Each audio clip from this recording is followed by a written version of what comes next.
Welcome back, Bear fans, to the Windy City Bears Network, where I'm your host, RC. Today, I just want to do a quick video on the top running backs in the NFL draft.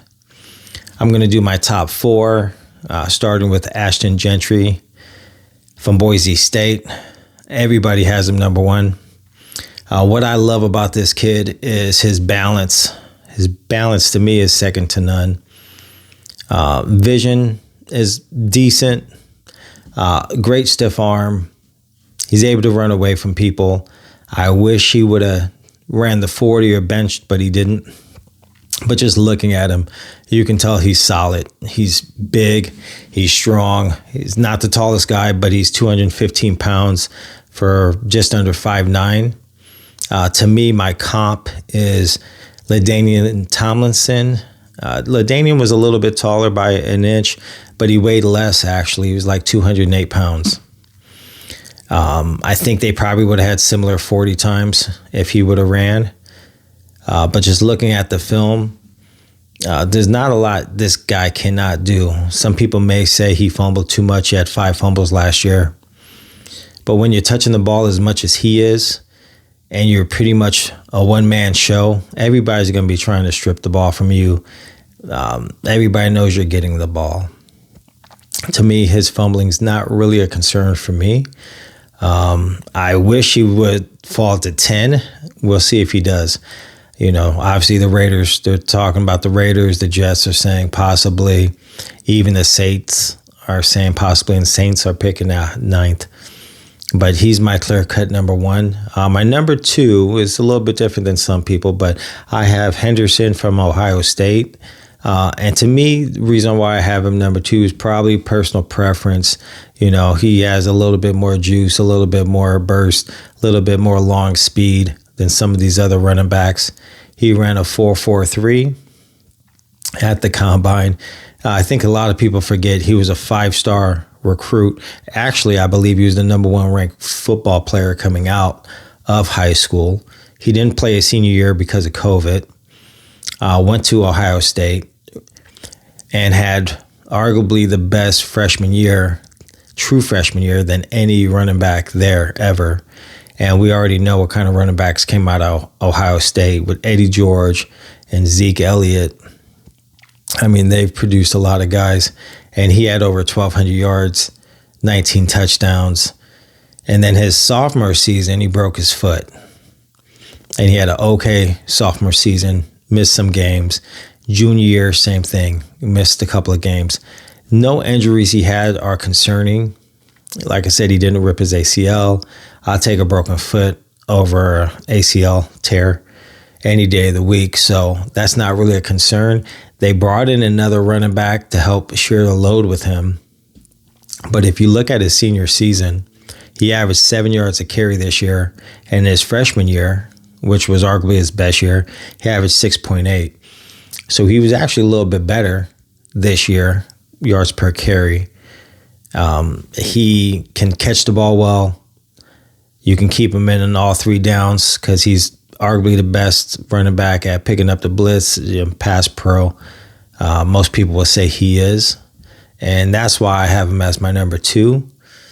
But the guy who's barely right below him, and I went back and forth on who should be number two, is Omarion Hampton from North Carolina. And this kid can do everything. I mean, to me, he's a bell cow. He's a guy who can touch the ball 25 to 30 times a game because he's just built. He's solid.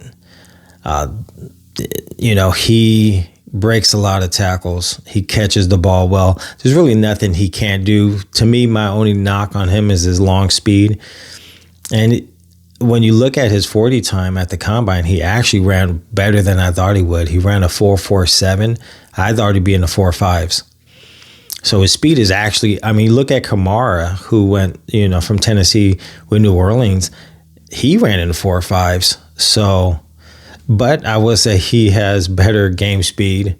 When you look at Hampton, you see him getting caught from behind.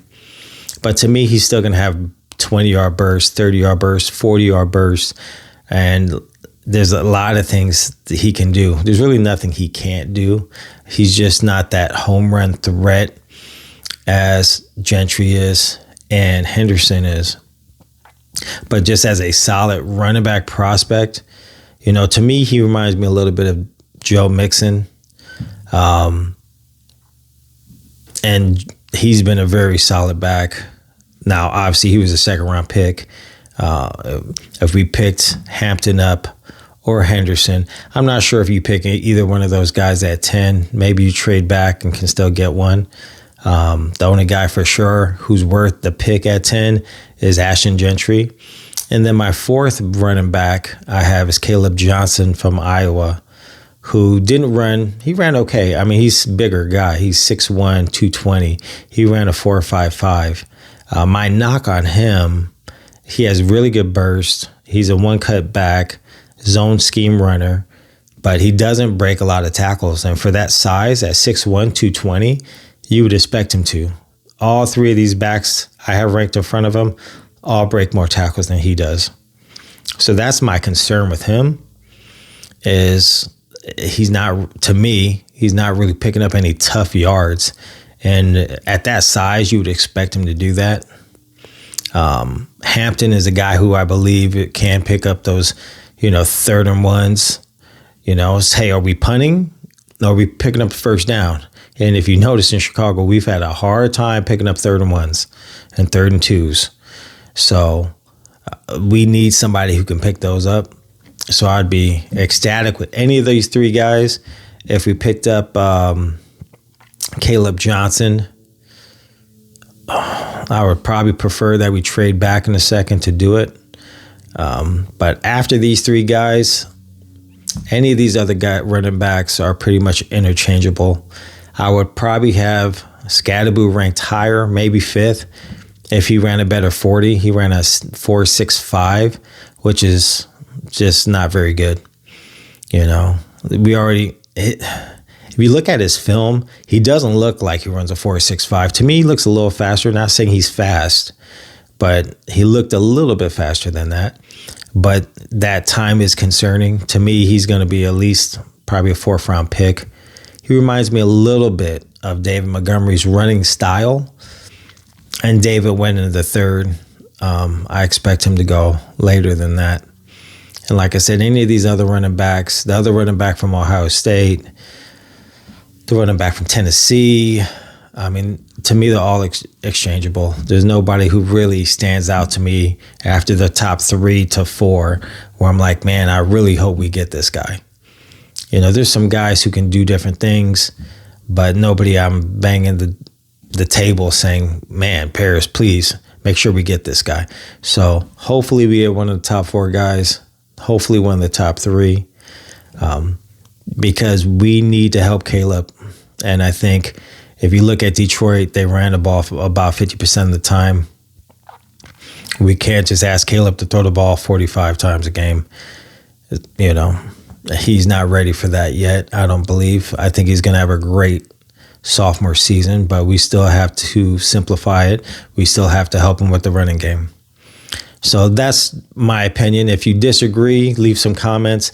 I would love to go back and forth, hear what you have to say, and we can discuss what you see on film and what I see on film. But if you like this content, hit a like, subscribe, and till next time, Bear fans, bear down.